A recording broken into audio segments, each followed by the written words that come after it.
서울 지하철 2호선 출구 앞 겨울바람이 칼날처럼 매섭게 불어댑니다. 오후 5시가 막 지났는데 벌써 어둠이 내려앉았습니다. 길거리 사람들은 목도리를 턱까지 끌어올리고 종종 걸음으로 집으로 향하는데 그 와중에 단 한 명, 18살 유나리는 역 출구 모퉁이에서 포장마차를 펼치고 있습니다. 두툼한 패딩 점퍼를 입었지만 손끝은 이미 시렵습니다. 털장갑을 꼈지만 금속 틀을 만질 때마다 차가운 기운이 그대로 전해져요. 하리는 입김을 호호 불며 붕어빵 틀을 닦아내고 반죽통을 꺼내고 가스통 밸브를 돌립니다. 익숙한 동작이지만 오늘따라 손이 더 떨리는 건 추위 때문만은 아닙니다. 주머니 속에 구겨진 종이들이 자꾸만 신경 쓰이거든요. 장학금 신청서, 대학 등록금 고지서, 그리고 병원에서 온 미납 독촉 문자 캡처까지. 하리는 종이들을 주머니 깊숙이 밀어넣으며 한숨을 삼킵니다. 오늘 아침에도 병원에 들렀습니다. 외할머니 장말수는 74세 나이에 신부전과 당뇨를 동시에 앓고 계십니다. 병실 침대에 누워 계시면서도 할인이 오면 돈 걱정하지 말라고 손을 꼭 잡아주시죠. 하지만 현실은 그렇게 따뜻하지 않습니다. 이번 주까지 병원비를 내지 못하면 퇴원을 논의해야 한다는 이야기를 간호사에게 들었어요. 퇴원이라고 해봤자 집에서 제대로 된 치료를 받을 수도 없고 응급 상황이 생기면 어쩌나 하는 두려움만 커집니다. 하리는 고등학교 3학년입니다. 낮에는 학교에서 모의고사를 봅니다. 친구들은 쉬는 시간마다 대학 어디 갈지, 누구랑 만나는지 그런 얘기를 하지만 하린의 머릿속은 온통 다른 계산으로 가득합니다. 오늘 붕어빵 몇 개를 팔아야 병원비 일부라도 낼 수 있을까? 등록금은 포기하고 취업을 해야 하나? 장학금 신청서를 냈지만 경쟁률이 워낙 높아서 떨어질 가능성이 더 크다는 걸 잘 알고 있어요. 그래도 손님 앞에서는 웃어야 합니다. 하리는 붕어빵이 노릇하게 구워지면 오늘 팥 진짜 잘 됐어요. 하나. 더 크게 해드릴게요라며 봉투에 하나를 더 넣어줍니다. 1,000원짜리 2개를 받으면서도 서비스 하나를 더 챙겨주는 건 단골이 생기길 바라는 마음도 있지만 그냥 그렇게라도 누군가에게 따뜻함을 주고 싶은 마음도 있습니다. 자기 자신은 이렇게 힘든데도 남에게 뭔가 더 해주는 게 유일한 위안이 되기도 하거든요. 같은 시각 서울 강남 어딘가에 있는 강인그룹 회장 저택에서는 전혀 다른 풍경이 펼쳐집니다. 58살의 한기석 회장은 저녁 식탁 앞에 앉아 손자 강도윤을 바라보고 있습니다. 9살 도윤은 의자에 앉아 있지만 식탁 위의 음식들을 쳐다보지도 않습니다. 셰프가 정성껏 준비한 스테이크, 샐러드, 수프가 접시마다 담겨 있지만 도윤은 숟가락조차 들지 않습니다. 의사는 이미 진단을 내렸습니다. 심리적 거식증. 엄마인 한서진이 1년 전 세상을 떠난 뒤 도윤은 거의 아무것도 먹지 않게 됐습니다. 처음엔 슬픔 때문이라고 생각했지만 시간이 지나도 나아지지 않았어요. 영양제를 먹이고 죽을 떠먹이고 온갖 치료를 시도했지만 도윤의 입은 꽁꽁 닫혀 있습니다. 한기석은 손자의 점점 마르고 있는 얼굴을 보며 가슴이 무너집니다. 딸도 잃고 이제 손자마저 잃는 건 아닌가 하는 공포가 밤마다 그를 짓누르죠. 저녁 진료를 위해 병원에 가는 길 회장 전용차가 할인의 포장마차 근처 사거리 신호에 걸립니다. 뒷좌석에는 한기석과 도윤이 나란히 앉아 있습니다. 도윤은 창밖도 보지 않고 고개를 푹 숙인 채 무릎만 바라보고 있어요. 그런데 그때 차 안으로 어떤 냄새가 스며듭니다. 고소하고 달콤한 붕어빵 냄새입니다. 도윤이 귀신처럼 고개를 듭니다. 눈동자가 움직이고 창밖을 바라봅니다. 신호등 불빛 아래 작은 포장마차가 보이고 김이 모락모락 피어오르는 붕어빵 틀이 보입니다. 도윤은 한참을 그 풍경을 뚫어지게 보다가 처음으로 입을 엽니다. 할아버지, 저거 먹어보고 싶어요. 한기석은 깜짝 놀라 손자를 봅니다. 1년 만에 처음 듣는 먹고 싶다는 말입니다. 운전기사도 백미러로 도윤을 보며 눈이 동그래집니다. 한기석은 잠시 망설이다가 고개를 끄덕입니다. 그래, 사줄게. 차 세우자. 차가 천천히 포장마차 옆에 섭니다. 도윤은 차 문이 열리자마자 쭈뼛거리며 혼자 걸어갑니다. 경호원이 따라가려 하지만 한기석이 손짓으로 막습니다. 저 아이가 스스로 무언가를 원하는 게 얼마만인지 모르니까 그냥 지켜보고 싶었어요. 하리는 작은 손님이 다가오는 걸 보고 환하게 웃습니다. 어서 와요. 몇 개 드릴까요? 도윤은 주머니에서 2,000원을 꺼냅니다. 손이 떨려서 동전 몇 개가 바닥에 떨어집니다. 하리는 재빨리 몸을 숙여 동전을 주워주고 도윤의 손을 가볍게 감싸며 돈을 정확하게 세어줍니다. 춥지? 손 시리겠다. 따뜻한 거 먹으면 좀 나아질 거야. 하린의 목소리는 부드럽고 따뜻합니다. 도윤은 그 순간 털모자 사이로 보이는 하린의 눈, 코, 입을 뚫어지게 바라봅니다. 뭔가 익숙한 느낌이 듭니다. 엄마 사진에서 본 것 같기도 하고 거울에서 본 자기 얼굴 같기도 하고. 도윤은 붕어빵 봉투를 받으면서 조심스럽게 말합니다. 누나, 나랑 얼굴이 똑같이 생겼네요. 하리는 웃으며 대답합니다. 어머, 너가 더 예쁘게 생겼는데? 농담처럼 넘기지만 사실 하린도 이 아이 얼굴이 묘하게 낯익다는 생각이 듭니다. 하지만 깊이 생각할 시간이 없어요. 뒤에 다른 손님들이 기다리고 있거든요. 도윤은 차로 돌아가면서 붕어빵을 한 입 베어 물습니다. 그 순간 도윤의 얼굴이 확 밝아집니다. 맛있어요. 작은 목소리지만 분명한 감탄입니다. 옆에서 지켜보던 운전기사는 눈시울이 붉어집니다. 한기석도 손자의 그 표정을 보며 가슴 한구석이 따뜻해지는 걸 느낍니다. 차가 출발하는데도 도윤은 계속 뒤를 돌아봅니다. 붕어빵 봉투를 꼭 끌어안고 포장마차가 시야에서 사라질 때까지 창밖을 응시합니다. 하린도 그 차가 떠나는 걸 보며 잠시 미소 짓다가 다시 손님들을 맞이하기 위해 붕어빵 틀을 엽니다. 그날 밤 하린은 포장마차를 정리하고 집으로 돌아갑니다. 오늘 번 돈을 세어보니 병원비의 3분의 1 정도밖에 안 됩니다. 한숨이 나오지만 그래도 그 꼬마가 맛있게 먹던 얼굴을 떠올리면 조금 위안이 됩니다. 누군가에게 따뜻함을 줄 수 있었다는 것만으로도 오늘 하루가 완전히 무의미하진 않았다고 생각하며 하리는 잠자리에 듭니다. 다음 날 오후 학교 수업이 끝나자마자 도윤은 기사 아저씨에게 달려갑니다. 아저씨, 어제 그 붕어빵 가게 가고 싶어요. 목소리에는 절박함이 묻어납니다. 1년 만에 처음으로 뭔가를 간절히 원하는 아이의 모습이었죠. 기사는 잠시 망설입니다. 회장님께 허락을 받아야 할지 아니면 그냥 데려가도 될지 고민이 됩니다. 하지만 도윤의 눈빛을 보니 차마 거절할 수가 없어요. 기사는 회장에게 전화를 겁니다. 한기석은 회의 중이었지만 전화를 받습니다. 도윤이가 어제 그 붕어빵 가게에 또 가고 싶다고 합니다. 한기석은 잠시 생각하다가 대답합니다. 조심해서 다녀오게 하세요. 경호원 한 명 멀리서 따라가게 하고요. 손자가 뭔가를 먹고 싶어 한다는 것만으로도 감사한 일이니까요. 도윤은 2,000원을 주머니에 꼭 쥐고 혼자 길을 건넙니다. 경호원은 멀찌감치 뒤에서 따라가고요. 지하철 출구가 보이고 익숙한 포장마차가 보입니다. 도윤의 발걸음이 빨라집니다. 가슴이 두근거립니다.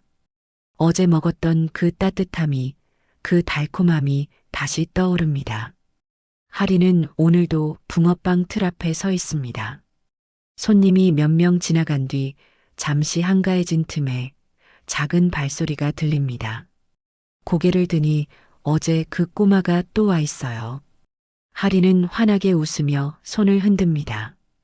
어제 그 용감한 손님이네. 또 왔어? 도윤은 어제보다 모자를 덜 눌렀었습니다. 마스크도 턱까지 내렸고요. 얼굴이 더 잘 보입니다. 하리는 그제야 이 아이 얼굴을 제대로 봅니다. 큰 눈, 오똑한 코, 작은 입술. 정말로 묘하게 낯이 익습니다. 어디선가 본 것 같은데 누구였는지는 기억이 안 나요. 누나, 어제 그거 진짜 맛있었어요. 그래서 또 왔어요. 도윤의 목소리는 어제보다 조금 더 밝습니다. 하리는 붕어빵을 구우면서 이야기를 시작합니다. 학교는 재밌어? 몇 학년이야? 도윤은 초등학교 3학년이요라고 대답하고 그러다 보니 자연스럽게 학교 이야기가 이어집니다. 도윤은 천천히 입을 엽니다. 학교에서 친구랑 싸운 이야기, 미술 시간에 그림을 그렸는데 선생님이 칭찬해준 이야기. 말을 하다 보니 점점 더 편해집니다. 하리는 손님이 없는 틈을 이용해 도윤 옆에 작은 의자를 내어주고 여기 앉아 있어도 되라고 말합니다. 도윤은 의자에 앉아 붕어빵을 먹으면서 문득 주머니에서 사진 한 장을 꺼냅니다. 이거 우리 엄마예요.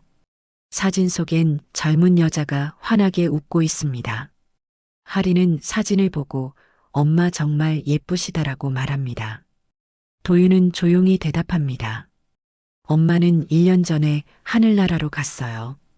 하린의 가슴이 철렁합니다. 이 어린아이가 엄마를 잃었다는 게 너무 안쓰럽습니다. 하린은 잠시 망설이다가 조심스럽게 말합니다. 누나도 엄마 일찍 잃었어. 그래서 할머니랑 둘이 살아. 도윤은 고개를 들어 하린을 봅니다. 같은 아픔을 가진 사람을 만난 것 같은 느낌이 듭니다. 둘은 서로 모르는 사이지만 엄마 없는 아이라는 공통분모 위에서 묘한 유대감이 생깁니다. 도윤은 더 이상 외롭지 않은 것 같습니다. 하린도 이 작은 아이에게서 과거의 자신을 봅니다. 엄마가 보고 싶을 때는 어떻게 해요? 도윤이 묻습니다. 하린은 잠시 생각하다가 대답합니다. 누나는 엄마 사진을 보고 엄마가 좋아하던 노래를 들어. 그러면 엄마가 옆에 있는 것 같거든. 도윤은 고개를 끄덕입니다. 그리고 한참을 가만히 앉아 있다가 붕어빵을 다 먹고 일어납니다. 누나, 내일도 와도 돼요? 하리는 웃으며 대답합니다. 물론이지. 언제든 와. 도윤은 차로 돌아가면서 기분이 한결 가볍습니다.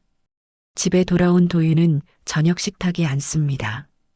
한기석은 손자가 자리에 앉은 것만으로도 놀랍습니다. 며칠 전까지만 해도 식탁에 앉는 것조차 거부했으니까요.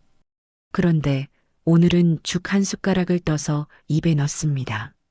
한기석은 숨을 참고 지켜봅니다. 도윤이 천천히 씹고 삼킵니다. 한 숟가락, 두 숟가락. 많은 양은 아니지만 스스로 먹기 시작한 겁니다. 한기석은 눈시울이 뜨거워지는 걸 느낍니다. 집사도 요리사도 모두 조용히 기뻐합니다. 다음 날 심리 상담사가 도윤의 일지를 검토합니다. 일주일 동안 도윤이 쓴 감정 일기를 보니 확실히 달라진 점이 있습니다. 상담사는 한기석에게 보고합니다. 도윤이가 밖에서 정서적으로 안전하다고 느끼는 누군가가 생긴 것 같습니다. 일기에 붕어빵 누나라는 표현이 여러 번 나옵니다. 그분과 이야기하면서 마음이 편해진다고 쓰여 있어요. 한기석은 고개를 끄덕입니다. 그러고 보니 도윤이 붕어빵 이야기를 할 때마다 얼굴이 밝아집니다. 저녁에 도윤이 할아버지 서재로 찾아옵니다. 한기석은 서류를 정리하다가 손자를 맞이합니다. 할아버지, 저 오늘도 붕어빵 누나한테 갔어요. 그래, 재밌었니? 네. 근데요, 할아버지. 붕어빵 누나가 엄마 사진이랑 나랑 다 닮았어요. 한기석의 손이 멈춥니다. 도윤은 서재 벽에 걸린 젊은 시절 한서진의 사진을 가리킵니다. 이 사진이랑 붕어빵 누나랑 똑같아요. 눈도 비슷하고 코도 비슷하고 나도 누나 닮았대요. 한기석은 천천히 사진을 바라봅니다. 딸의 얼굴이 담긴 사진입니다. 그리고 손자 말을 곱씹습니다. 사람은 다 닮을 수 있다고 넘기려 합니다. 하지만 도윤의 진지한 눈빛이 계속 머릿속에 남습니다. 그날 밤 한기석은 혼자 서재에 남습니다. 직원들이 모두 떠나고 조용해진 저택에서 그는 오래된 서랍을 엽니다. 맨 아래 칸, 먼지가 쌓인 상자 하나를 꺼냅니다. 상자 안에는 오래된 사진들이 담겨 있습니다. 그중 한 장을 집어듭니다. 흑백 사진입니다. 젊은 시절 25살쯤 됐을 때에 자신과 한 여자가 함께 찍은 사진입니다. 꽃집 앞에서 찍은 사진이에요. 여자는 환하게 웃고 있고 젊은 한기석도 행복한 표정입니다. 사진 뒷면에는 작은 글씨로 이름이 적혀 있습니다. 이소정. 한기석은 그 이름을 오랫동안 입 밖으로 내지 않았습니다. 30년 전 집안의 반대로 헤어졌던 첫사랑입니다. 재벌가의 장남이 꽃집 딸과 결혼할 수는 없다는 아버지의 호통, 어머니의 눈물, 친척들의 압박. 결국 한기석은 정략 결혼을 선택했고 이소정은 눈물로 떠났습니다. 전 회장님 인생에 없는 사람으로 살게요. 마지막으로 들었던 이소정의 목소리가 지금도 귓가에 맴돕니다. 한기석은 사진을 오래 바라봅니다. 도윤의 말이 자꾸만 되살아납니다. 붕어빵 누나가 엄마랑 닮았어요. 설마 하는 생각이 듭니다. 하지만 동시에 가슴 한구석에서 불안이 피어오릅니다. 혹시 이소정이 아이를 낳았을까? 혹시 그 아이가 지금 저 포장마차에 서 있는 건 아닐까? 한기석은 고개를 젓습니다. 말도 안 되는 생각이라고 자신을 설득합니다. 그냥 우연일 거라고, 사람은 닮을 수 있다고 되뇌입니다. 하지만 그날 밤 한기석은 잠을 이루지 못합니다. 이소정의 얼굴이, 손자의 말이, 그리고 본 적도 없는 붕어빵 누나의 모습이 머릿속에서 계속 맴돕니다. 만약 정말로 그렇다면 지금까지 어떻게 살아온 걸까? 왜 찾아오지 않았을까? 아니, 애초에 자신이 몰랐던 게 맞을까? 질문들이 꼬리에 꼬리를 물고 이어집니다. 한기석은 창밖을 바라보며 깊은 한숨을 쉽니다. 내일 아침이 되면 이 불안을 떨쳐낼 수 있을까요? 아니면 진실을 확인해야 할까요? 확인한다면 어떻게 해야 할까요? 수많은 생각이 밤새 그를 괴롭힙니다. 강인그룹 본사 40층 회의실에서는 대규모 프로젝트 브리핑이 진행되고 있습니다. 부회장 오태석은 47살의 나이답지 않게 야심만만한 표정으로 프레젠테이션을 진행합니다. 화면에는 지하철역 주변 재개발 조감도가 펼쳐져 있습니다. 고층 아파트, 대형 쇼핑몰, 프리미엄 오피스 빌딩들이 줄지어 서 있는 모습이죠. 저소득층을 위한 공공임대 주택도 포함됩니다. 지역 주민들의 주거 안정을 최우선으로 고려한 설계입니다. 오태석의 말은 그럴듯하게 들립니다. 하지만 이 사진 중 몇몇은 이미 알고 있습니다. 실제로는 상가와 노점을 대대적으로 철거하고 기존 주민들을 내쫓는 방식의 사업이라는 거요. 공공임대라는 건 거칠애일 뿐이고 실제로는 고급 주거 단지를 만들어 막대한 수익을 올리려는 계획입니다. 오태석은 회장석에 앉아 있는 한기석을 바라보며 말을 이어갑니다. 이미 구청과 협의가 끝났습니다. 노점 단속은 다음 주부터 시작됩니다. 깔끔하게 정리하겠습니다. 한기석은 고개를 끄덕이지만 표정이 그리 밝지 않습니다. 요즘 머릿속이 복잡해서 회사 일에 집중이 잘 안 되거든요. 회의가 끝나고 오태석은 자신의 사무실로 돌아갑니다. 책상 위에는 노점 철거 지도가 펼쳐져 있습니다. 구청 공무원들과 용역업체 직원들이 함께 작업한 자료입니다. 지도 위에는 빨간 표시가 줄줄이 그어져 있습니다. 각 표시마다 번호가 매겨져 있고 철거 순서가 정해져 있습니다. 용역 팀장이 보고를 합니다. 여기 지하철 출구 앞 포장마차들이 가장 먼저 정리 대상입니다. 유동 인구가 많아서 시범 케이스로 삼기 좋습니다. 구청 직원 한 명이 망설이며 말합니다. 저기 중에 학생이 하는 것 같은 데가 있던데요. 좀 용역 팀장이 말을 자릅니다. 사정 봐주면 일 못합니다. 법은 법이에요. 다들 사정 있다고 하면 이 일을 어떻게 진행합니까? 구청 직원은 더 이상 말하지 못합니다. 지도 위에 빨간 표시 중 하나가 바로 할인의 붕어빵 포장마차 위치입니다. 번호는 3번. 다음 주 수요일에 철거될 예정입니다. 하지만 할인은 아직 이 사실을 전혀 모릅니다. 같은 시각 한기석의 서재에서는 다른 일이 벌어지고 있습니다. 한기석은 며칠 동안 고민하다가 결국 결심을 합니다. 도윤의 말이 계속 머릿속에서 떠나지 않거든요. 그는 비서실장을 조용히 부릅니다. 김 실장, 개인적으로 부탁이 하나 있네. 비서실장은 30년 넘게 한기석을 보좌해온 사람입니다. 회장의 표정만 봐도 심상치 않다는 걸 알아챕니다. 지하철 2호선 3번 출구 근처에 붕어빵 포장마차가 하나 있네. 거기 주인이 누군지 이름과 가족관계 정도만 조용히 알아봐주게. 절대 상대방이 눈치채지 못하게 하고.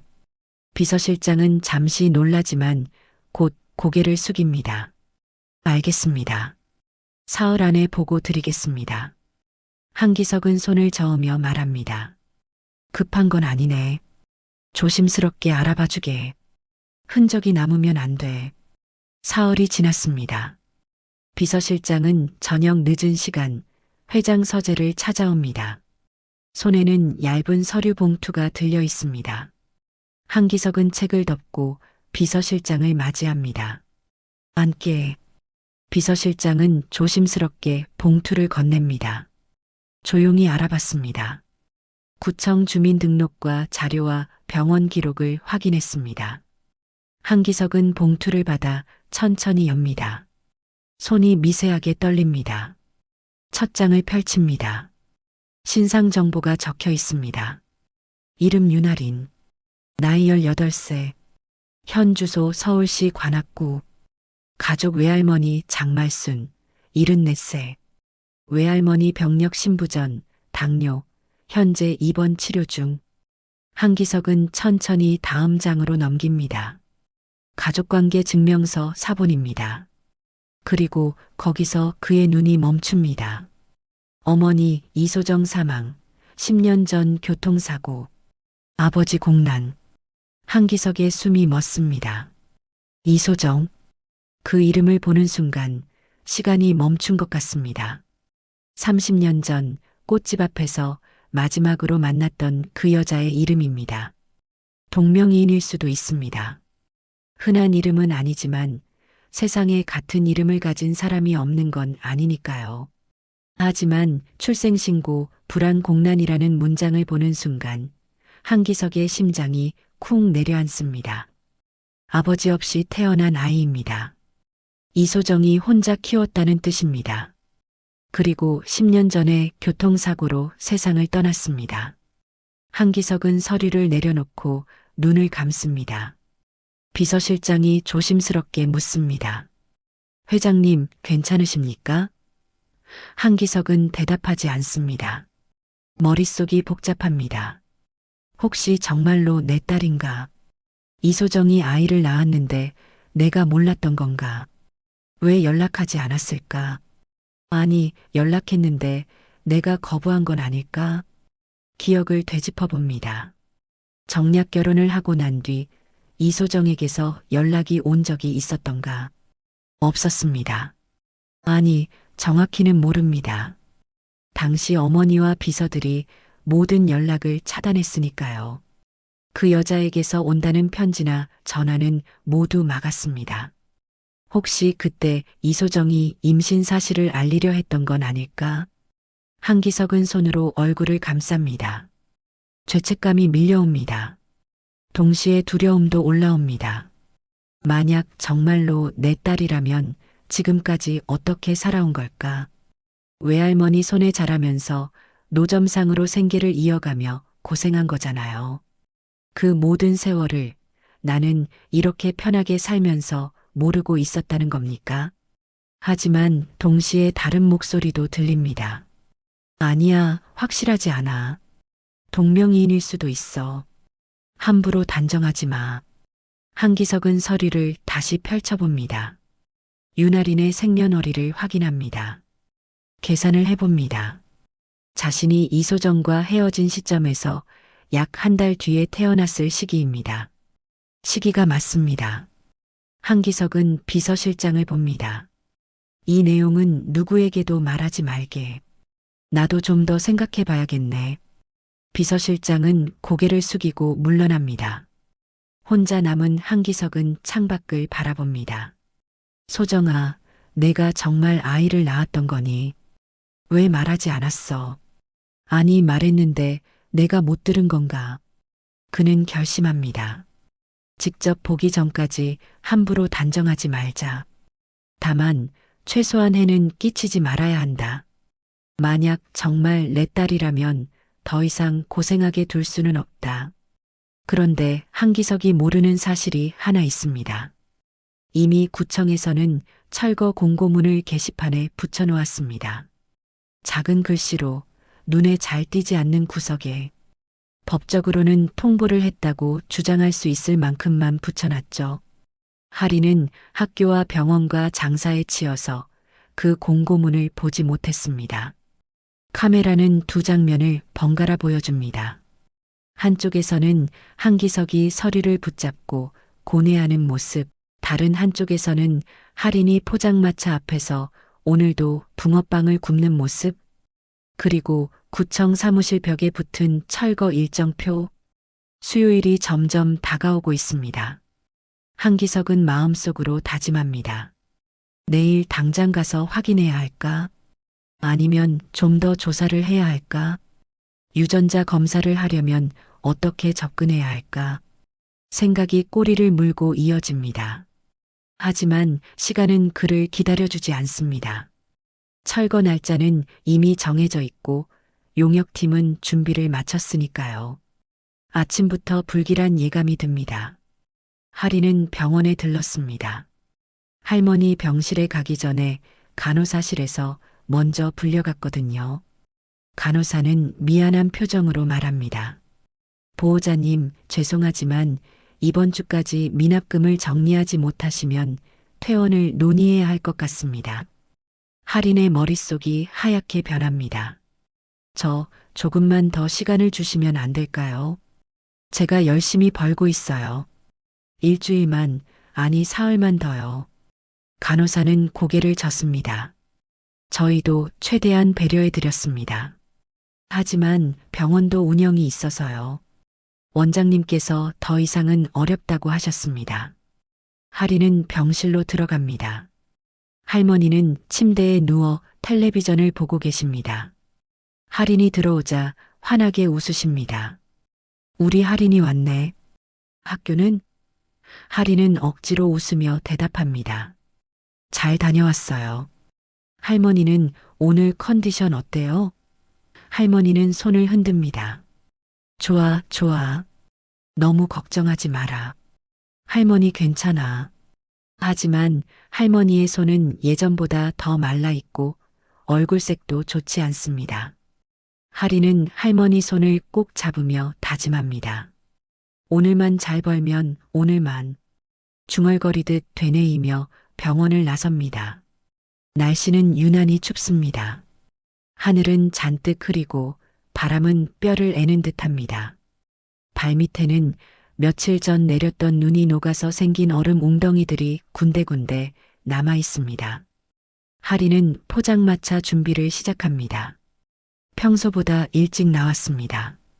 오늘은 많이 팔아야 하니까요. 점심시간이 지나고 손님이 뜸해집니다. 하리는 붕어빵 틀을 닦으며 다음 손님을 기다립니다. 그때 골목 저편에서 큰 차량 소리가 들립니다. 구청 차량입니다. 그 뒤로 용역 트럭도 따라옵니다.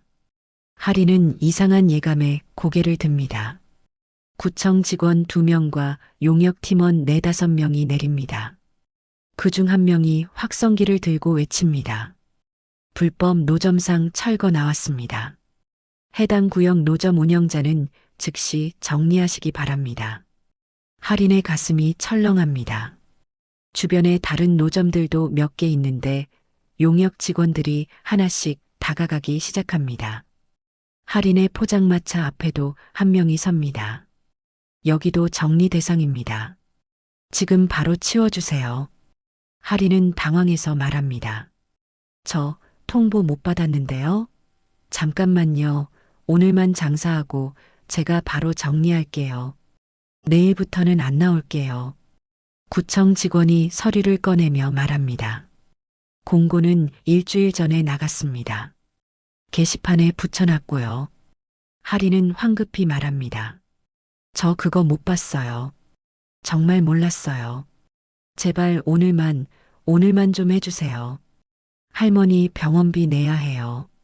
용역 팀장이 짜증 섞인 목소리로 끼어듭니다.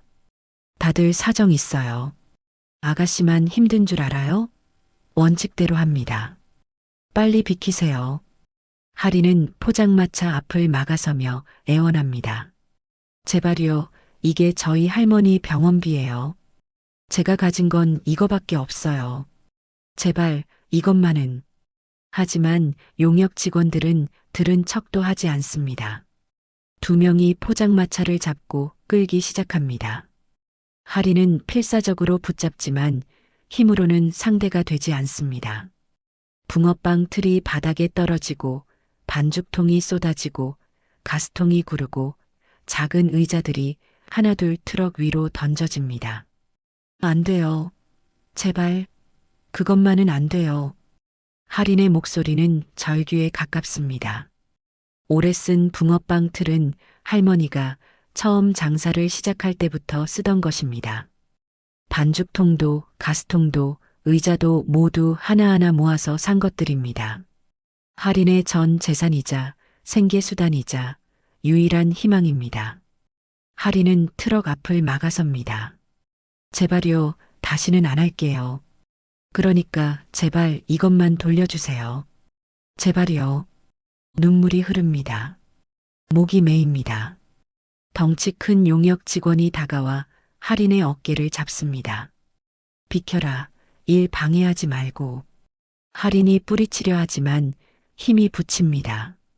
용역 직원은 짜증이 난 듯 아 진짜라고 중얼거리며 할인의 어깨를 세게 밉니다. 할인은 중심을 잃고 뒤로 넘어집니다. 순간적으로 손을 뻗지만 잡을 게 없습니다. 몸이 공중으로 떠오르는 것 같다가 등과 엉덩이가 차갑고 딱딱한 무언가에 처박힙니다. 얼음 웅덩이입니다. 며칠 전 눈이 녹아서 생긴 흙과 물이 섞인 웅덩이의 할인이 그대로 넘어진 겁니다. 차가운 물이 패딩 안으로 스며듭니다. 등이 젖고 엉덩이가 젖고 손바닥이 진흙투성이가 됩니다. 할인은 순간 숨이 멎습니다. 추위보다 충격이 더 큽니다. 주변 사람들이 어머 저거 너무한 거 아니야 하고 웅성거리지만 아무도 직접 나서지는 않습니다. 용역 직원들은 신경도 쓰지 않고 계속 포장마차를 트럭에 싣습니다. 구청 직원은 난처한 표정을 짓지만 말리지는 않습니다. 그때 쾅 하는 소리가 들립니다. 할인은 고개를 듭니다. 트럭 바닥에 붕어빵 틀이 던져졌습니다. 쇳소리가 울리고 틀이 바닥에 부딪히며 한쪽이 갈라집니다. 할인의 심장이 멈춥니다. 그 소리를 듣는 순간 세상이 무너지는 것 같습니다. 할인은 얼음물 속에서 떨리는 손으로 몸을 일으킵니다. 온몸이 젖어 있고 추위에 떨립니다. 하지만 그보다 더 급한 건 붕어빵 틀입니다. 할인은 비틀거리며 트럭으로 다가가 갈라진 틀 조각을 집어듭니다. 이거라도 용접하면 다시 쓸 수 있을지도. 작은 목소리로 중얼거리며 틀 조각을 하나하나 주워 담습니다. 손은 떨리고 눈물은 계속 흐르고 입술은 파랗게 질려 있습니다. 하지만 멈출 수가 없습니다. 이게 전부니까요. 이것 없이는 내일을 살 수가 없으니까요. 바로 그 순간 근처 빌딩에서 미팅을 마치고 나오던 한기석의 차가 그 장면을 지나갑니다. 한기석은 창밖을 무심코 보다가 눈에 익은 장면을 발견합니다. 포장마차, 철거 트럭, 그리고 흙탕물 속에 넘어져 있는 한 소녀. 잠깐 차 세워. 운전기사가 급하게 브레이크를 밟습니다. 한기석은 창문을 내리고 자세히 봅니다. 젖은 패딩, 진흙 묻은 손, 갈라진 붕어빵 틀을 주워 담는 모습. 그 소녀가 고개를 드는 순간 한기석의 숨이 멎습니다. 도윤이 말했던 그 얼굴입니다. 털모자 사이로 보이는 눈매, 코, 입술. 사진으로만 봤던 이소정의 얼굴과 너무나 닮은 얼굴입니다.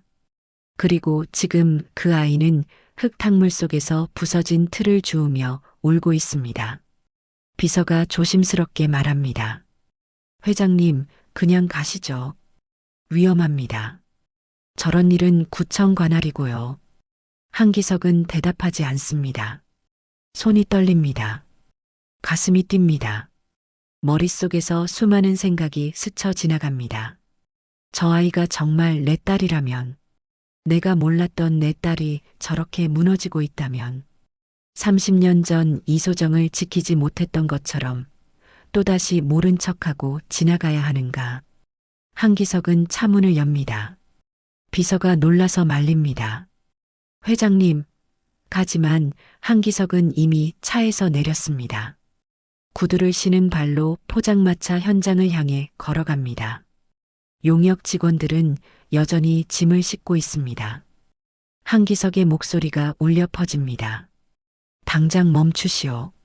목소리는 낮지만 단호합니다. 58년 인생 동안 수많은 회의를, 협상을, 전쟁 같은 경영 현장을 헤쳐온 사람의 목소리입니다. 용역 팀장이 돌아봅니다. 누구시죠? 비서가 명함을 건넵니다. 용역 팀장이 명함을 받아보는 순간 얼굴이 하얗게 변합니다. 강인그룹 한기석 회장님. 구청 직원들도 황급히 다가와 명함을 확인하고 경직됩니다. 이 재개발 프로젝트를 주도하는 회사의 회장이 직접 나타난 겁니다. 지금 하는 철거, 여기 이 아이 것만 즉시 중단하십시오. 용역 팀장이 말을 더듬습니다. 저희는 구청 지시에 따라서. 한기석이 말을 자릅니다. 내가 중단하라고 했습니다. 이미 싫은 것도 다시 내려놓으시오. 지금 당장. 용역 직원들은 황급히 짐을 내립니다. 구청 직원들은 어쩔 줄 몰라 하며 서로 눈치만 봅니다. 강인그룹 회장이 직접 나섰는데 감히 거역할 수 있는 사람이 없습니다. 한기석은 천천히 할인에게 다가갑니다. 할인은 여전히 바닥에 주저앉아 갈라진 붕어빵 틀 조각을 모으고 있습니다. 한기석은 할인 앞에 멈춰섭니다. 말이 잘 나오지 않습니다. 목이 메입니다. 가까이서 보니 더욱 확실합니다. 이소정의 눈매, 코선, 입술 모양이 그대로 살아있습니다. 20대 초반 이소정이 꽃집 앞에서 웃던 그 얼굴입니다. 한기석은 떨리는 목소리로 말을 겁니다. 학생. 할인은 고개를 듭니다. 눈물로 범벅이 된 얼굴입니다. 한기석은 가슴이 무너지는 걸 느낍니다. 하지만 지금은 확인해야 합니다. 반드시 확인해야 합니다. 미안하지만 모자를 잠깐 벗어줄 수 있겠습니까? 하리는 이해할 수 없다는 표정으로 한기석을 봅니다. 하지만 이 사람이 자신을 도와준 사람이라는 건 알 수 있습니다. 하리는 떨리는 손으로 털모자를 벗습니다. 젖은 머리카락이 드러나고 이마가 보이고 얼굴 전체가 드러납니다. 한기석은 숨을 깊이 들이마십니다. 의심의 여지가 없습니다. 이 아이는 이소정의 딸입니다. 그리고 출생신고 불안이 공란이라는 건 아버지가 없다는 뜻입니다. 한기석은 마지막 확인을 위해 묻습니다. 혹시 어머니 성함이 이소정입니까? 할인의 눈이 커집니다. 얼어붙은 표정으로 대답합니다. 네, 맞아요. 근데 그걸 어떻게 아세요? 한기석은 더 이상 말을 잇지 못합니다. 확실합니다. 이 아이는 자신의 딸입니다. 30년 동안 몰랐던 이소정이 혼자 낳아서 키웠던 딸입니다. 한기석은 코트를 벗어 할인의 어깨에 둘러줍니다. 고급 캐시미어 코트가 진흙 묻은 패딩 위에 걸칩니다. 지금은 말로 설명하기 어렵습니다. 일단 병원부터 가야겠습니다. 이렇게 젖은 상태로 있으면 큰일 납니다. 할인은 혼란스럽습니다. 이 사람이 누구인지, 왜 엄마 이름을 아는지, 왜 자신을 도와주는지 아무것도 이해가 되지 않습니다. 하지만 지금 거부할 힘도 없고 갈 곳도 없습니다. 한기석은 비서에게 지시합니다. 최대한 조용히 우리 병원 응급실로 모셔라. 그리고 여기 있는 물건들 전부 회수해서 안전하게 보관하게. 차 안에서 하리는 계속 떨고 있습니다. 추위 때문이기도 하지만 충격 때문이기도 합니다. 한기석은 히터를 최대로 틀고 담요를 건네줍니다. 포장마차는 걱정하지 마세요. 제가 책임지겠습니다. 그건 나중에 이야기하고 지금은 내 몸부터 챙겨야 합니다. 하리는 작은 목소리로 묻습니다. 저를 왜 도와주시는 거예요? 한기석은 대답하지 못합니다. 뭐라고 설명해야 할까요? 내가 내 딸일지도 모른다고 말해야 할까요? 아직은 아닙니다. 확실해지기 전까지는 함부로 말할 수 없습니다. 나중에 천천히 설명하겠습니다. 지금은 그냥 믿어주세요. 병원에 도착합니다. 응급실 의사가 할인을 진찰합니다. 저체온증 초기 증상이 있지만 다행히 심각하지는 않습니다. 따뜻한 물로 샤워를 하고 깨끗한 옷으로 갈아입습니다. 병원에서 준비한 편안한 옷입니다. 할인은 거울을 봅니다. 낯선 자신의 모습입니다. 한기석은 병실에서 기다립니다. 할인이 들어오자 자리를 권합니다. 둘은 마주 앉습니다. 긴 침묵이 흐릅니다. 한기석이 먼저 입을 엽니다. 너의 어머니 이소정 씨에 대해 조금만 얘기해 주겠니? 할인은 경계심과 슬픔이 섞인 눈으로 한기석을 봅니다. 이 사람은 엄마를 알고 있습니다. 어떻게 알고 있는 걸까요? 할인은 천천히 말을 시작합니다. 엄마는 제가 10살 때 교통사고로 돌아가셨어요. 그 전까지는 엄마랑 외할머니랑 셋이서 살았고요. 엄마는 식당에서 일하셨어요. 아침부터 밤늦게까지 일하셨죠. 저한테는 항상 웃으면서 괜찮다고 행복하다고 말씀하셨는데 가끔 혼자 우시는 걸 봤어요. 한기석의 가슴이 찢어집니다. 이소정이 혼자 아이를 키우며 얼마나 힘들었을까? 왜 자신에게 연락하지 않았을까? 아니, 연락했는데 자신이 받지 못한 건 아닐까? 아버지에 대해서는 들은 적 있니? 하리는 고개를 젓습니다. 한 번도요. 엄마는 아빠 얘기를 절대 안 하셨어요. 제가 물어봐도 나중에 크면 알려줄게라고만 하셨죠. 근데 그 나중이 오기 전에 돌아가셨어요. 한기석은 눈을 감습니다. 화면이 천천히 과거로 전환됩니다. 30년 전 젊은 한기석의 모습이 보입니다.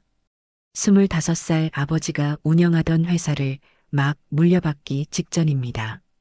한기석은 대학로 근처를 걷고 있습니다. 작은 꽃집 앞에서 발걸음이 멈춥니다. 유리창 너머로 한 여자가 꽃을 정리하고 있습니다. 20쯤 돼 보이는 여자입니다. 환하게 웃으며 손님에게 꽃을 건네는 모습이 아름답습니다. 한기석은 넋을 잃고 바라봅니다. 그날부터 한기석은 매일 그 꽃집을 찾습니다. 처음엔 꽃을 사는 척하다가 나중엔 이소정과 이야기를 나눕니다. 이소정은 순수하고 따뜻한 사람입니다. 돈이나 지위에 관심이 없고 그냥 꽃을 좋아하고 사람을 좋아하는 사람입니다. 둘은 사랑에 빠집니다. 한기석은 이소정에게 청혼합니다. 나랑 결혼해줘. 평생 행복하게 해줄게. 이소정은 행복한 표정으로 고개를 끄덕입니다. 하지만 그 행복은 오래가지 못합니다. 한기석의 아버지가 알게 됩니다. 재벌가의 장남이 꽃집 딸과 결혼한다는 걸 절대 용납할 수 없습니다. 어머니는 눈물로 호소합니다.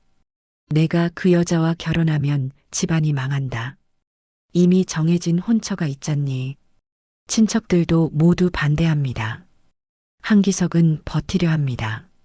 하지만 압박은 점점 심해집니다. 회사 경영권 박탈, 가족과의 단절, 재산 상속 포기, 모든 걸 각오하면 됩니다. 하지만 젊은 한기석은 그만한 용기가 없었습니다. 결국 무릎을 꿇습니다. 마지막으로 이소정을 만납니다. 한강 다리 위입니다. 이소정은 한기석의 표정만 봐도 알 수 있습니다. 그는 자신을 선택하지 않았다는 걸요. 이소정은 웃으며 말합니다. 괜찮아요. 회장님 입장도 이해해요. 전 회장님 인생에 없는 사람으로 살게요. 그게 마지막이었습니다. 이소정은 돌아서서 걸어갑니다. 한기석은 그 뒷모습을 바라보며 손을 뻗지 못합니다. 결국 정략 결혼을 합니다. 회사를 물려받고 딸 한서진을 낳고 성공한 기업인으로 살아갑니다. 하지만 가슴 한구석은 늘 비어 있었습니다. 화면은 다시 한서진의 이야기로 넘어갑니다. 한기석의 딸 한서진은 아버지가 원하는 대로 자랍니다. 좋은 학교를 나오고 집안이 정해준 남자와 결혼하고 아들 도윤을 낳습니다. 하지만 행복하지 않습니다. 남편과의 관계는 차갑습니다. 사랑이 없는 결혼이니까요. 한기석은 사위에게 회사 일을 맡기며 압박합니다. 성과를 내라, 실적을 올리라, 더 잘해라.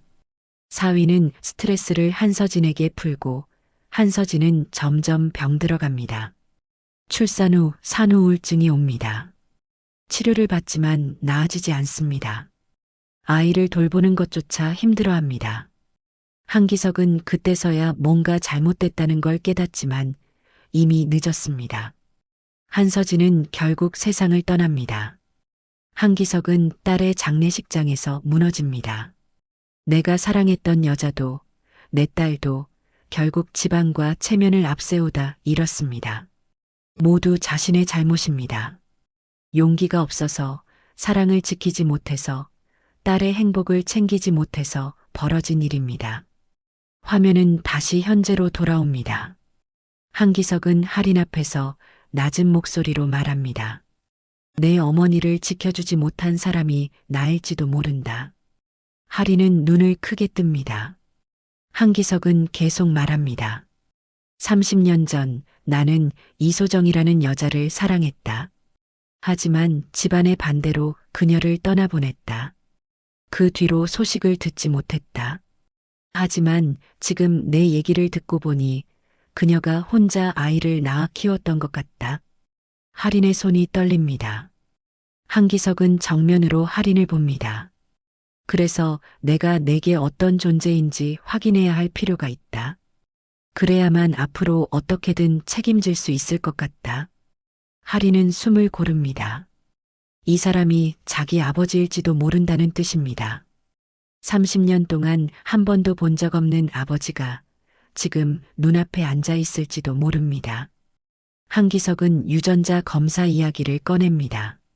너한테는 너무 잔인한 부탁일 수도 있다. 하지만 이걸 하지 않으면 나는 또 한 번 도망치는 사람이 될 것 같다. 이소정을 떠나보낸 것처럼, 딸을 제대로 지키지 못한 것처럼 또다시 책임을 회피하게 될 것 같다. 하리는 한참을 말없이 앉아 있습니다. 혼란스럽고 화가 나고 동시에 기대도 됩니다.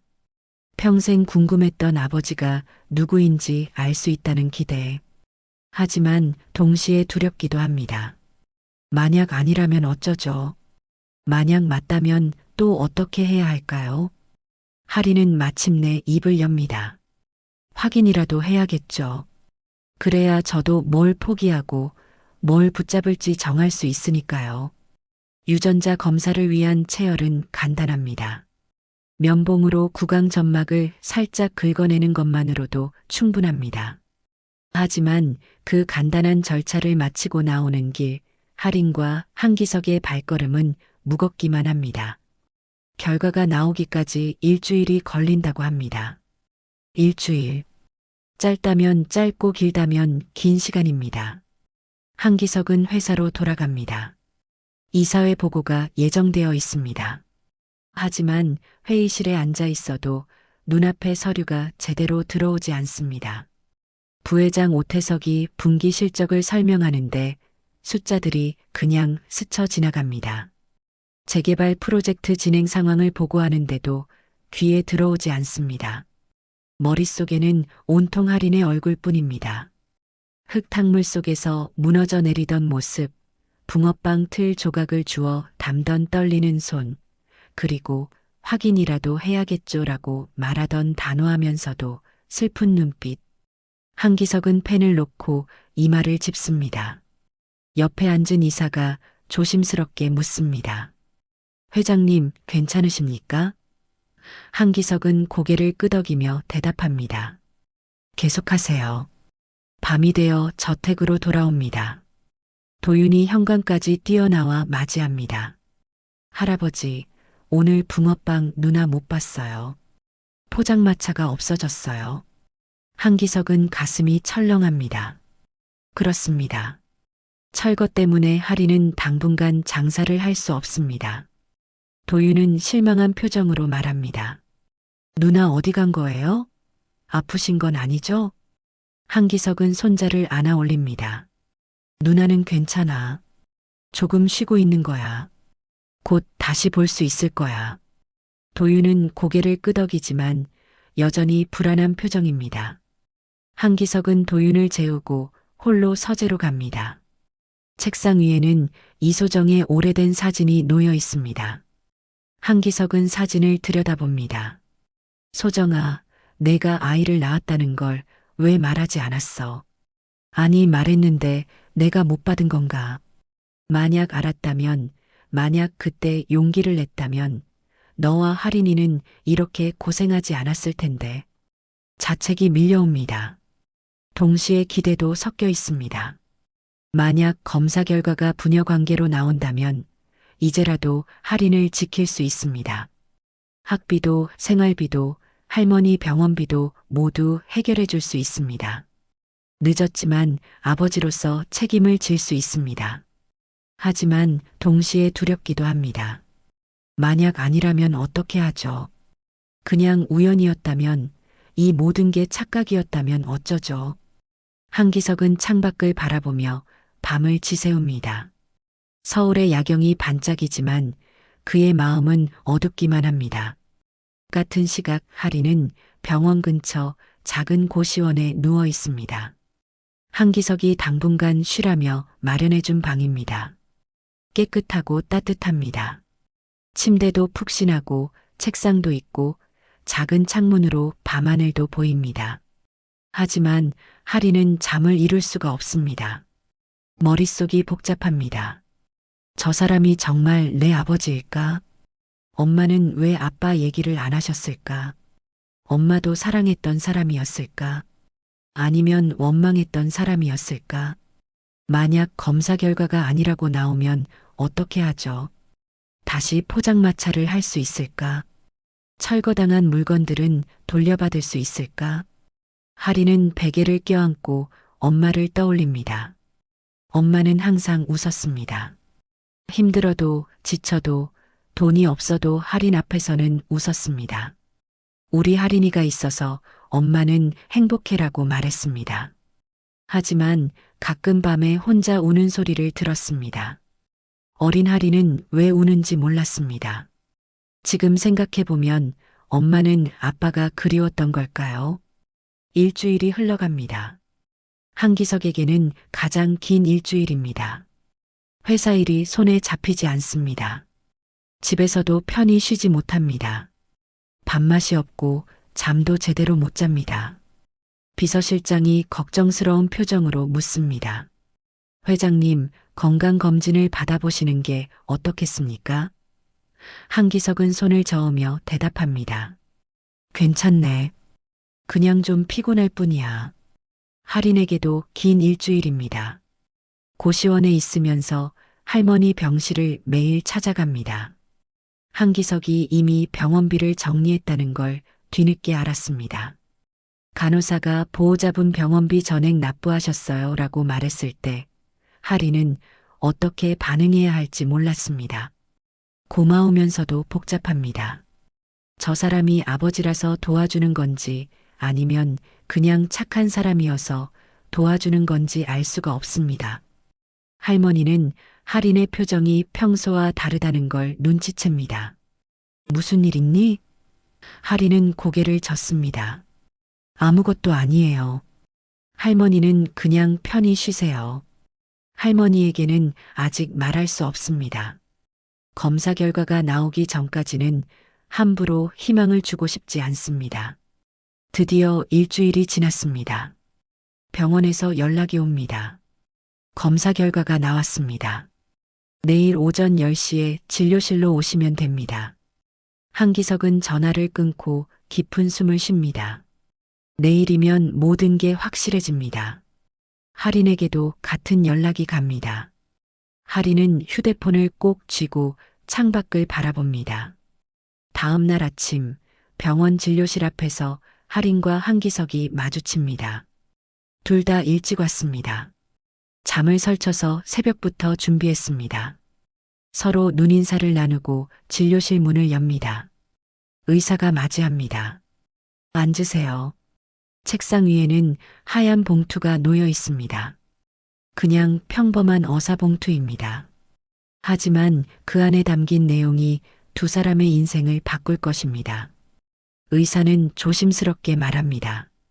결과를 확인하셨으면 합니다. 제가 자리를 비워드릴까요? 한기석은 고개를 젓습니다. 괜찮습니다. 의사가 봉투를 건넵니다. 한기석과 할인은 동시에 봉투를 바라봅니다. 둘 다 손을 뻗지 못합니다. 시간이 멈춘 것 같습니다. 결국 할인이 먼저 말합니다. 제가 볼게요. 떨리는 손으로 봉투를 집어듭니다. 천천히 뜯습니다. 안에서 종이 한 장을 꺼냅니다. 종이를 펼칩니다.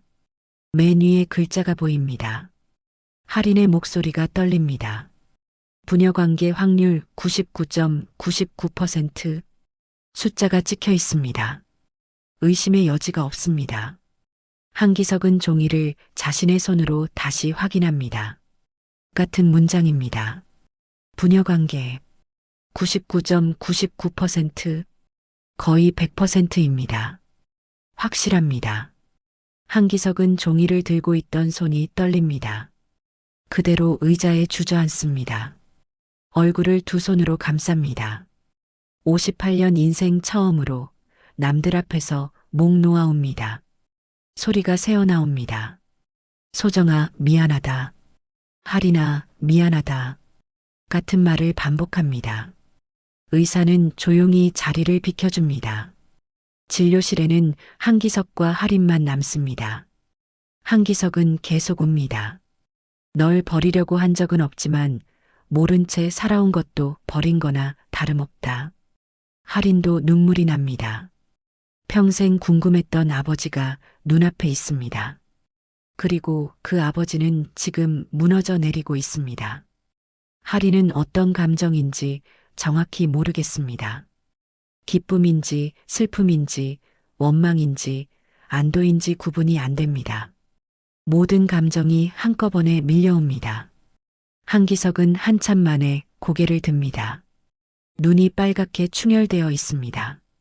너도 내 엄마도 할머니도 나 때문에 너무 고생했다. 나는 편하게 살면서 너희는 이렇게 힘들게 살았구나. 하리는 한기석을 똑바로 봅니다. 말을 고릅니다. 그리고 천천히 입을 엽니다. 솔직히 원망할 시간도 없었어요. 한기석이 할인을 봅니다. 할인은 계속 말합니다. 매일 할머니 병원비 걱정하고 학비 걱정하고 오늘 밥 먹을 걱정하느라 바빴거든요. 아빠가 누군지 왜 안 나타났는지 생각할 여유가 없었어요. 한기석의 가슴이 더 아픕니다. 할인은 잠시 멈췄다가 다시 말합니다. 근데 지금이라도 알았으니까 앞으로 어떻게 하실지는 회장님 몫이겠죠. 그리고 아주 작게 덧붙입니다. 저에겐 아빠가 없었거든요. 앞으로라도 어떤 아빠가 될지는 저도 보고 싶어요. 한기석은 할인의 손을 잡습니다. 늦었지만 지금부터라도 제대로 된 아버지가 되겠다. 내가 더 이상 혼자 힘들지 않도록 내가 할 수 있는 모든 걸 하겠다. 병원을 나와 한기석은 즉시 법무팀에 연락합니다. 할인을 내 혼외 자녀로 조용히 인정하고 법적 보호 체계를 세워라. 유산, 후견, 학비 모든 것을 정리하라. 법무팀장이 대답합니다. 알겠습니다. 언론 공개는 어떻게 하시겠습니까? 한기석은 잠시 생각합니다. 공개하지 않는다. 가족 내부의 일로 정리한다. 할인이가 원하면 나중에 공개할 수도 있지만 지금은 아니다. 법적 정리가 끝나고 며칠 뒤 한기석은 할인과 함께 병원을 찾습니다. 할머니가 계신 병실입니다. 복도를 걸어가는 동안 한기석의 발걸음은 무겁습니다. 이소정의 어머니를 만나는 겁니다. 자신 때문에 딸이 고생했고 손녀까지 힘들게 키워야 했던 그분을 만나는 겁니다. 뭐라고 말해야 할까요? 어떤 말로 사과를 시작해야 할까요? 병실 문을 엽니다. 장말순 할머니는 침대에 기대어 앉아 계십니다. 예전보다 건강이 많이 회복됐지만 여전히 얼굴은 수척합니다. 할인이 먼저 들어가며 말합니다. 할머니, 손님 오셨어요. 할머니는 고개를 돌립니다. 정장을 입은 남자가 서 있습니다. 한기석은 침대 앞으로 다가가 허리를 숙여 인사합니다. 처음 뵙겠습니다. 저는 한기석이라고 합니다. 할머니는 한기석의 얼굴을 뚫어지게 바라봅니다. 텔레비전에서 본 얼굴입니다. 강인그룹 회장. 재벌. 할머니의 눈빛이 날카로워집니다. 한기석은 천천히 말을 이어갑니다. 제가 할인이 아버지입니다. 침묵이 흐릅니다. 할머니는 한참을 아무 말 없이 한기석을 봅니다. 그리고 마침내 입을 엽니다. 그래, 그때 소정이가 그렇게 울면서 욕하던 그 양반이구먼. 목소리는 차갑습니다. 한기석은 고개를 숙입니다. 할머니는 쓴웃음을 지으며 계속 말합니다. 딸애가 임신한 거 알고 연락했다더군. 근데 그쪽 집에서 문전박대했다면서. 편지도 보냈는데 돌아왔고 전화도 했는데 비서가 끊었다고. 그래서 우리 소정이가 혼자 낳고 혼자 키우고 결국 과로로 쓰러져서 죽었어. 한기석의 얼굴이 하얗게 변합니다. 이소정이 연락했었습니다.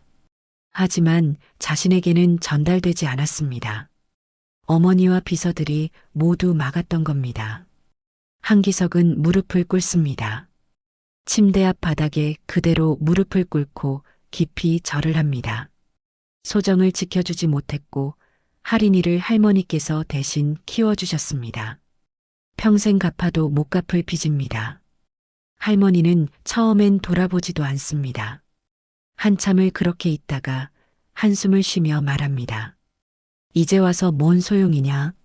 소정이는 이미 죽었고 이해는 이미 다 컸는데. 한기석은 고개를 들지 않고 대답합니다. 그래도 늦게라도 책임지려 합니다. 할인이 앞으로 인생만큼은 제대로 지켜주겠습니다. 할머니는 한기석을 한참 바라보다가 결국 손을 내밉니다. 일어나게. 그래도 늦게라도 나타난 게 어디냐. 이의 인생만큼은 제대로 지켜줘라. 내가 죽고 나면 이의 혼자 남을 텐데 그때 지켜줄 사람이 있어야지. 한기석은 천천히 일어섭니다. 할머니의 손을 잡습니다. 약속드립니다. 할인이를 평생 지키겠습니다. 할인은 침대 옆에서 그 장면을 지켜봅니다. 눈물이 흐릅니다. 할머니와 아버지가 처음으로 만났습니다. 서로 다른 세월을 살아온 두 사람이 이제 할인을 중심으로 연결됐습니다. 같은 시각 강인그룹 본사에서는 다른 일이 벌어지고 있습니다. 부회장 오태석은 자신의 사무실에서 철거 현장 보고서를 받아봅니다. 노점 철거 작업 중 회장님이 직접 개입했다는 내용입니다. 오태석은 책상을 탁 칩니다. 회장님이 왜 노점상 하나 때문에 현장에 나타난 거야? 비서가 조심스럽게 대답합니다. 확실하지 않습니다만 그 노점 주인이 특별한 사람인 것 같습니다. 오태석은 미간을 찌푸립니다. 뭔가 수상합니다. 회장이 감정적으로 움직이고 있다는 뜻입니다. 이건 기회일 수도 있습니다. 오태석은 이사회를 준비합니다. 회장의 경영 판단에 문제를 제기할 자료를 모읍니다. 회장이 개인적 감정으로 회사 사업을 방해했다. 재개발 프로젝트 차질로 주주 손실이 예상된다. 경영 능력에 의문이 제기된다 같은 보고서를 작성합니다. 하지만 오태석이 모르는 게 하나 있습니다. 한기석의 딸 강인영이 이미 움직이기 시작했다는 겁니다. 35살의 강인영은 회사 기획실장입니다. 아버지의 최근 행동이 평소와 다르다는 걸 눈치챘습니다. 그리고 오태석이 뭔가 준비하고 있다는 것도 알아챘습니다. 강인영은 법무팀과 함께 오태석의 최근 업무를 재검토합니다. 재개발 프로젝트 관련 서류들을 다시 펼쳐봅니다. 자금 흐름을 추적합니다. 그리고 이상한 점을 발견합니다. 철거 용역 비용이 시세보다 2배 가까이 높습니다. 구청 협의 비용도 부풀려져 있습니다. 더 깊이 파고듭니다. 용역 업체 대표가 오태석 명의 페이퍼 컴퍼니와 연결되어 있습니다. 구청 담당자에게 흘러간 돈의 흔적도 보입니다. 불법 리베이트입니다. 강인영은 법무팀장에게 지시합니다. 모든 증거를 확보하세요. 이사회 전까지 완벽한 보고서를 만드세요. 드디어 이사회 날입니다. 회의실에는 이사진 15명이 모여 있습니다. 오태석은 자신만만한 표정으로 자료를 펼칩니다. 회장석에 앉은 한기석을 바라보며 말을 시작합니다. 이번 재개발 프로젝트에 심각한 차질이 생겼습니다. 이미 구청과 협의가 끝나고 철거가 시작됐는데 회장님께서 현장에 직접 나타나 작업을 중단시키셨습니다. 이사들이 웅성거립니다. 오태석은 계속 말합니다. 한 노점상 때문에 전체 프로젝트가 지연됐고 이로 인한 손실이 예상됩니다. 회장님이 노점상 하나 때문에 회사 이미지에 타격을 입혔습니다. 몇몇 이사들이 고개를 끄덕입니다. 오태석은 목소리에 힘을 줍니다. 이는 감정적인 경영 판단으로 주주들의 이익을 해칩니다. 회장님의 경영 능력에 대해 재검토가 필요하다고 생각합니다. 회의실이 조용해집니다. 한기석은 가만히 앉아 오태석을 바라봅니다. 표정은 평온합니다. 오태석이 말을 마치자 한기석이 천천히 입을 엽니다. 맞습니다. 나는 한 아이를 지켜주기 위해 움직였습니다. 이사들이 놀란 표정을 짓습니다. 한기석은 계속 말합니다. 하지만 이 회사 이름으로 약한 사람들을 짓밟은 건 누구입니까? 한기석이 강인영을 봅니다.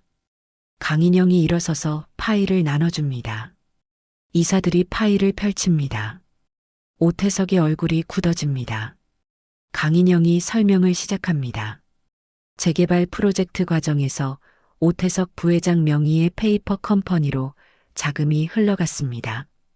용역 비용을 부풀려 차액을 개인 계좌로 빼돌렸고 구청 담당자에게 불법 리베이트를 제공했습니다. 증거 자료가 화면에 뜹니다. 계좌 이체 내역, 페이퍼 컴퍼니, 등기부, 녹취록까지 모든 게 준비돼 있습니다. 강인영은 더 말을 잇습니다. 또한 철거 과정에서 노점 상인들에게 협박과 폭력을 지시한 정황도 있습니다. 이는 명백한 배임과 횡령입니다. 이사들이 웅성거립니다. 오태석은 얼굴이 새하얗게 질립니다. 이건 조작입니다. 누명입니다. 한기석이 손을 들어 조용히 시킵니다. 증거는 명백합니다. 법무팀이 3개월 동안 조사한 결과입니다. 오 부회장, 당신은 회사 돈을 빼돌리고 약한 사람들을 짓밟고 그걸 회사 이익이라고 포장했습니다. 한기석은 이 사진을 돌아보며 말합니다. 저는 한 아이를 지켰을 뿐입니다. 하지만 이 사람은 수십 명의 생계를 짓밟았습니다. 누가 더 회사에 피해를 줬습니까? 이사회는 만장일치로 결정합니다. 오태석 부회장 해임, 형사고발. 오태석은 경호원들에게 이끌려 회의실을 나갑니다. 마지막까지 소리를 지르지만 아무도 듣지 않습니다. 이틀 뒤 한기석은 기자회견을 엽니다. 본사 대강당에 기자들이 모여듭니다. 한기석은 단상에 서서 발표를 시작합니다. 강인그룹은 재개발 사업의 방향을 전면 수정하겠습니다. 기자들이 펜을 듭니다. 한기석은 계속 말합니다. 더 이상 약자를 밀어내는 방식으로 성장하지 않겠습니다. 노점 상인들에게 합법적인 장터와 교육 기회를 제공하겠습니다. 기존 주민들의 주거권을 최대한 보장하겠습니다.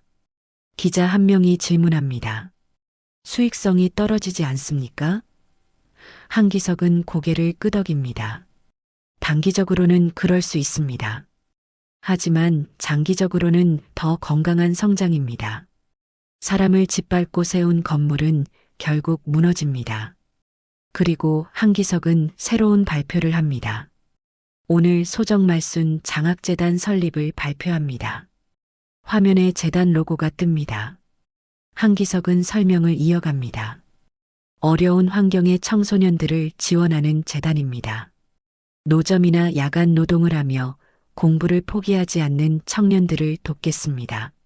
학비뿐 아니라 생활비, 가족 의료비까지 지원하겠습니다. 기자들이 재단 이름의 의미를 묻습니다. 한기석은 잠시 망설이다가 대답합니다. 제게 소중했던 분들의 이름입니다.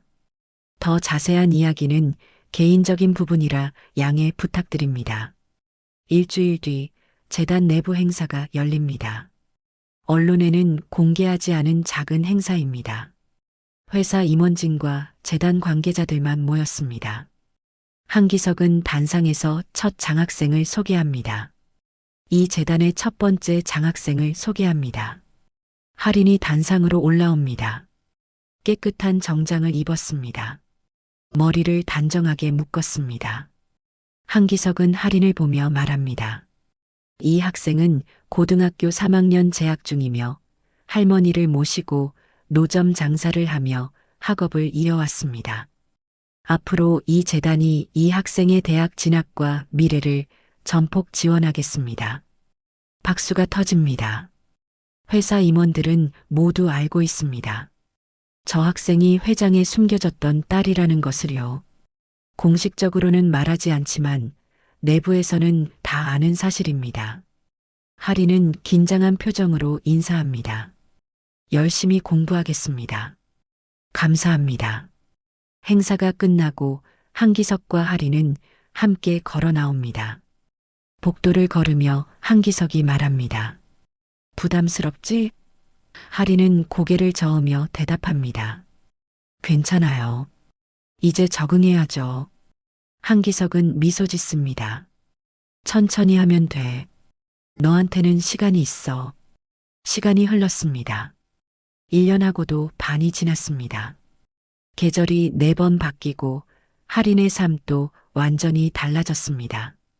고등학교를 졸업한 하린은 제과제빵 전공으로 대학에 입학했습니다. 어릴 적부터 붕어빵을 만들며 꿈꿨던 길입니다. 언젠가 자기만의 빵집을 열고 싶다는 소박한 꿈이었죠. 대학 실습실에서 하린은 밀가루 반죽을 치대고 있습니다. 손끝에서 느껴지는 반죽의 탄력이 좋습니다. 오븐에서는 방금 구운 크루아상 냄새가 퍼집니다. 교수님이 다가와 하린의 작품을 살펴봅니다. 좋아요. 결이 잘 살았네요. 손맛이 있어요. 하린은 웃으며 고개를 숙입니다. 예전 같았으면 상상도 못했을 일입니다.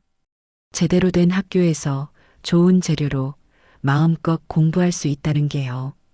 방학이 되면 하린은 재단에서 운영하는 프로그램에 참여합니다. 같은 처지의 청소년들을 만나고 자신의 이야기를 나누고 그들에게 희망을 전합니다. 저도 여러분처럼 힘들었어요. 하지만 포기하지 않으면 길이 열려요. 하린의 말에는 진심이 담겨 있습니다. 거짓으로 위로하는 게 아니라 직접 겪은 사람만이 할 수 있는 진짜 격려입니다. 병원에서는 장말순 할머니가 많이 회복하셨습니다. 완전히 건강해진 건 아니지만 예전처럼 위독한 상태는 아닙니다. 휠체어를 타고 병원 정원을 산책할 수 있을 정도입니다. 하린이 주말마다 찾아오면 할머니는 환하게 웃으십니다. 우리 하린이가 왔네. 학교는 재밌니? 예전처럼 돈 걱정, 병원비 걱정을 하지 않아도 됩니다. 할머니도 하린도 이제는 조금 숨을 쉴 수 있게 됐습니다. 강인그룹 회장 저택의 저녁 식탁 풍경도 달라졌습니다. 큰 테이블에 하린과 도윤이 나란히 앉습니다. 한기석도 상석에 앉아 있습니다. 예전처럼 무거운 침묵 속에서 식사하는 게 아니라 이제는 대화가 오갑니다. 이모, 오늘 학교에서 수학시험 봤는데 100점 맞았어요. 도윤이 자랑스럽게 말합니다. 하린은 박수를 치며 대답합니다. 우와, 정말? 도윤이 천재 아니야? 도윤은 하린을 졸졸 따라다닙니다. 학교 숙제도 이모한테 먼저 물어보고 주말에 뭐 할지도 이모와 상의합니다. 엄마를 잃고 혼자였던 도윤에게 하린은 새로운 가족이 됐습니다. 한기석은 그 모습을 바라보며 조용히 미소 짓습니다. 예전 같았으면 식사 시간에도 서류를 보거나 뉴스를 봤을 겁니다. 하지만 이제는 손자와 딸의 이야기에 귀를 기울입니다. 오늘은 뭐 만들었니? 하린에게 묻습니다. 오늘은 바게트 만들었어요. 다음에 하나 구워올게요. 한기석은 고개를 끄덕입니다. 그래, 기대하마. 과거처럼 권위적이거나 무거운 아버지가 아닙니다. 딸과 손자를 지키기 위해 함께 시간을 보내기 위해 노력하는 할아버지이자 아버지입니다. 완벽하지는 않습니다. 아직도 서툴고 어색한 순간들이 있습니다. 하지만 중요한 건 노력하고 있다는 겁니다. 겨울이 다시 왔습니다. 눈이 내리는 12월 어느 토요일, 소정말순 장학재단에서 특별한 행사가 열립니다. 청년 푸드트럭 프로젝트의 첫 출범식입니다. 재단에서 지원받는 청년들이 직접 푸드트럭을 운영하며 경험을 쌓는 프로그램입니다. 그리고 오늘은 그 첫 행사로 보호소 아이들과 노인시설에 무료 간식을 나누는 날입니다. 넓은 공터에 여러 대의 푸드트럭이 줄지어 서 있습니다. 그중 하나가 바로 하린의 붕어빵 푸드트럭입니다. 예전 포장마차와는 다릅니다. 깨끗하고 현대적인 디자인입니다. 위생시설도 완벽하고 정식 허가도 받았습니다. 하지만 붕어빵 틀만은 예전 것을 용접해서 고친 겁니다. 갈라졌던 그 틀을 장인에게 맡겨 완벽하게 수리했습니다. 하리는 푸드트럭 안에서 반죽을 준비합니다. 팥소도 직접 만들었습니다. 설탕을 조금 줄이고 건강한 재료를 넣었습니다. 틀을 달구고 반죽을 붓고 팥을 채우고 뚜껑을 닫습니다. 익숙한 동작입니다. 하지만 예전과는 의미가 다릅니다. 생존을 위한 몸부림이 아니라 누군가에게 따뜻함을 나누기 위한 선택입니다. 도윤이 옆에서 앞치마를 두르고 서 있습니다. 저는 이모 조수입니다. 자랑스럽게 선언하며 붕어빵 틀을 뒤집는 일을 돕습니다. 할인이 웃으며 말합니다. 우리 도윤이가 최고의 조수네. 나중에 크면 같이 빵집 할까? 도윤은 신나서 고개를 끄덕입니다. 보호소 아이들이 줄을 섭니다. 5살부터 10살까지 다양한 나이의 아이들입니다. 모두 사연이 있습니다. 부모를 잃었거나 버려졌거나 학대받았거나. 하리는 그 아이들을 보며 과거의 자신을 봅니다. 혼자였던 시절, 아무도 도와주지 않을 것 같았던 그때의 자신을요. 누나, 2개요. 한 아이가 손을 번쩍 듭니다. 하리는 따뜻하게 웃으며 붕어빵 3개를 봉투에 담아줍니다. 2개 달라고 했는데 3개 줄게. 친구들이랑 나눠 먹어. 아이는 환하게 웃으며 받아갑니다. 저는 크림이요. 다른 아이가 소리칩니다. 저는 슈크림이요. 또 다른 아이가 외칩니다.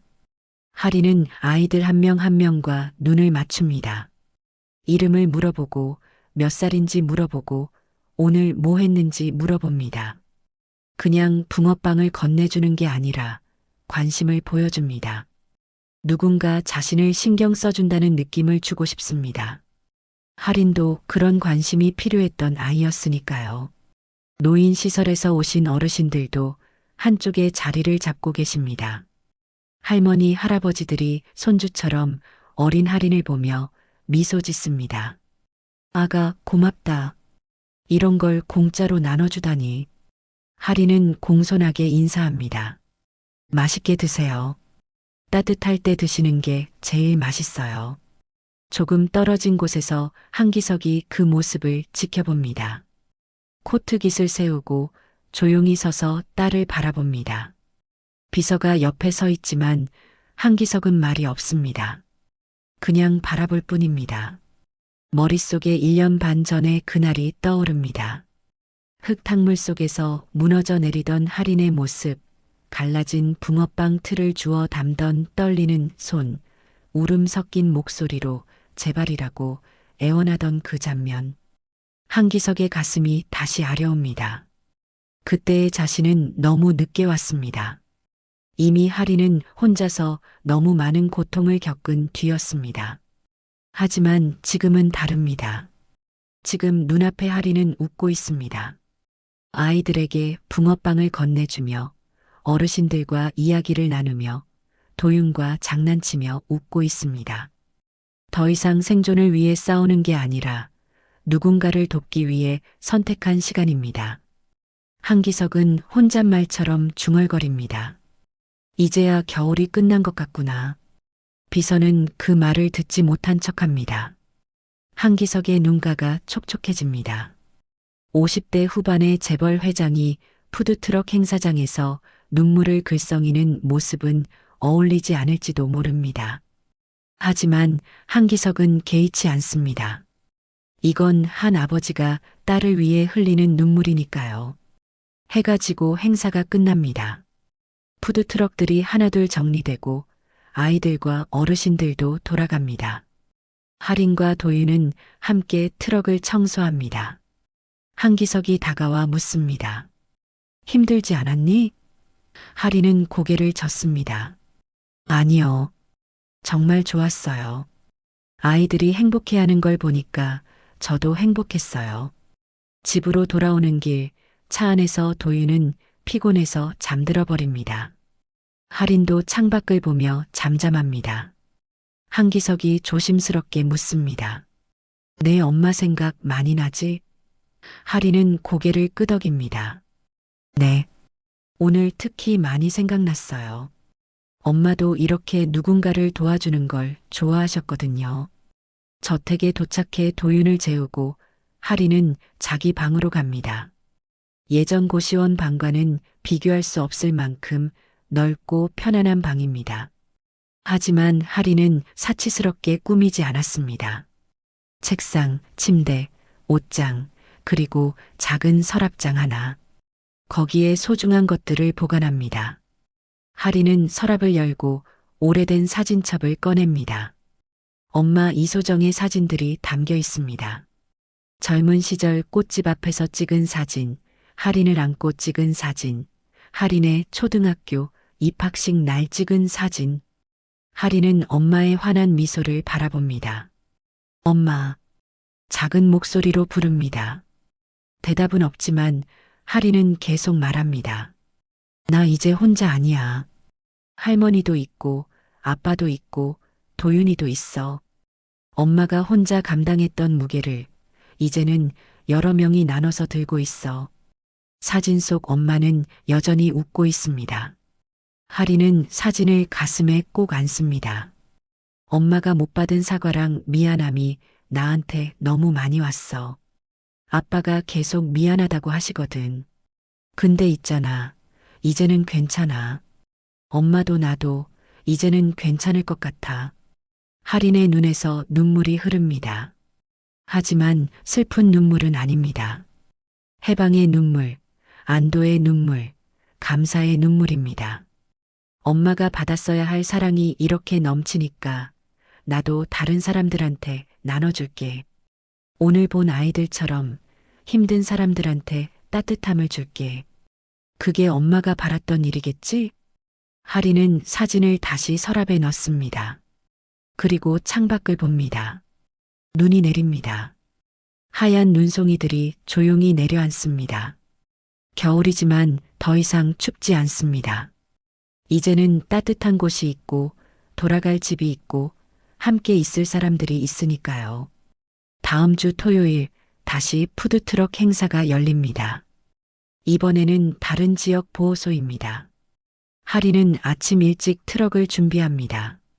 도윤도 따라 나섭니다. 이모, 저 오늘 붕어빵 진짜 많이 뒤집을 거예요.